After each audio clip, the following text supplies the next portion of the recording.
I think we've put in a superhuman effort in covering the state and trying to get our message out. Of course, we've had the typical conservative obstacles to overcome. You know what they are. Yeah, sure But, do. I really feel good where we are, and I feel very good about how we conducted this campaign. Yeah, do you feel like you talk about the conservative obstacles? I mean, today's not a day for complaining. We can do that if we need to Yep. tomorrow.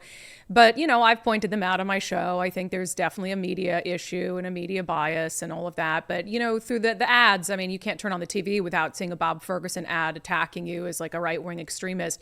Do you feel like you've been able to give Washington voters an accurate picture of who you are? I feel fortunate because I think they had at least a segment of the population already had a very strong positive opinion about me just as they look back throughout my service career. And I think a lot of those people were able to share that with their friends and neighbors. And so I had a little advantage there. I did have to reintroduce myself to some of the younger population and some of those who just moved into the state.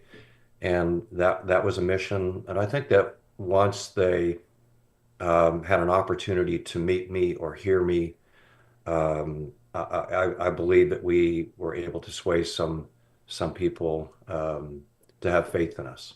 Yeah, were the attacks beyond what you even thought they would be, or pretty par for what you expected? Uh, well, I'm used to the attacks from previous campaigns. I'll be honest with you. These were pretty intense, and they were intense because they were so untruthful. And to be able to combat that, you have to have reasonable people listen to your message. So I think we're sort of in a place where, there are people who are open-minded enough to look for facts themselves. Sadly, there are people in our state who have decided if the message does not match their reality, they won't listen. Yeah. Yeah. So obviously there's a lot of people who've already voted, right? And so their votes are what they are. I want to talk about them first. The latest polling in this race hasn't looked great for you. I don't trust polling Yeah. very much. I mean, we saw some really inaccurate pollings for statewide races in 2022. What's your sense based off of conversations you're having with voters, especially voters who don't identify as Republican? Yeah.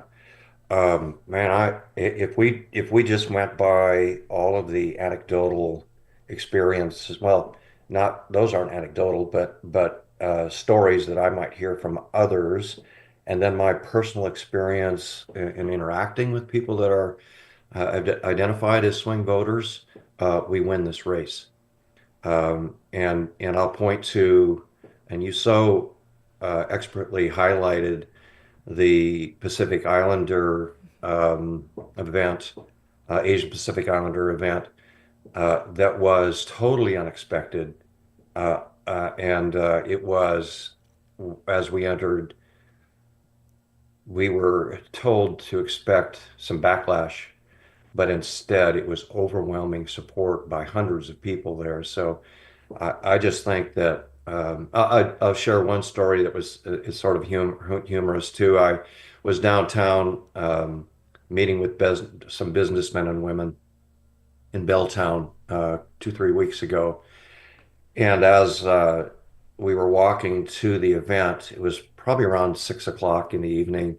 Bicyclist riding by, jumps off, does a double take, jumps off his bike, runs over and goes, "You got to save us. Help. Yeah. I'm voting for you." And those stories happened more than, once a week. I mean, it was consistent. Yeah, and I've gotten messages from friends who are very liberal who just understand we can't keep rowing in the same direction and expect to fix things. And so that's been good for me to see that, millions of dollars in ads be damned. There are people who are able to cut through that noise and figure out who you really are. For voters who have not either voted yet, when I was out knocking on doors for you, Dave, I was kind of terrified by the number of people who said I don't vote or my vote doesn't count. Conservatives who've just lost so many times, they're like, I'm not even doing it.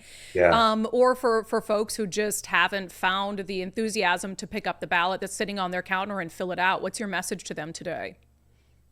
Well, the first thing I would say is hopefully some of those um, who might be old enough to remember the Dino Rossi race. I was with Dino Rossi a couple of weeks ago at an event where we both spoke, and he said to the crowd, "Look, I lost by I forget what the exact number was, a couple hundred votes."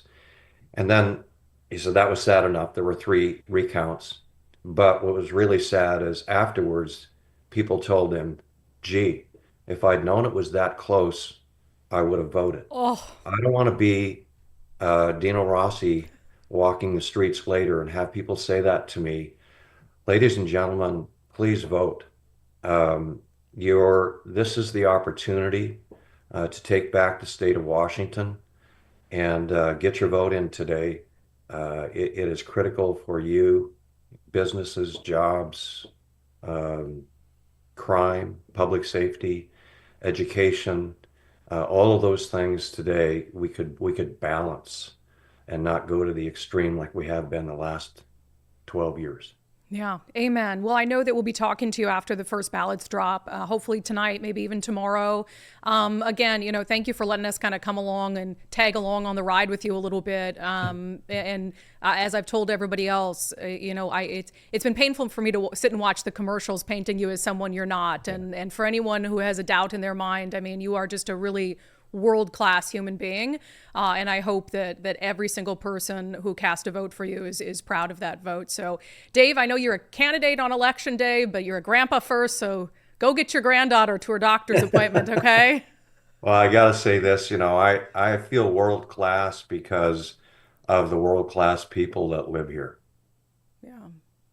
Yep.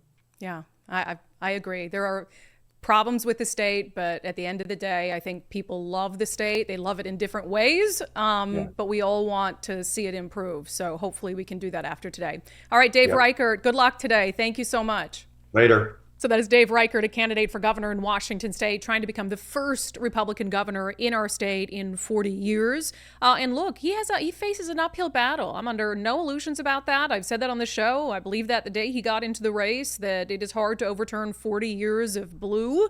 And especially when you're faced with, 4 times the spending, no seeming standards for what you're putting out there in political ads, etc. Now, just to be fair, we are also going to have Bob Ferguson on the show today to talk to. Just kidding. Nicole's like, wait, what? No.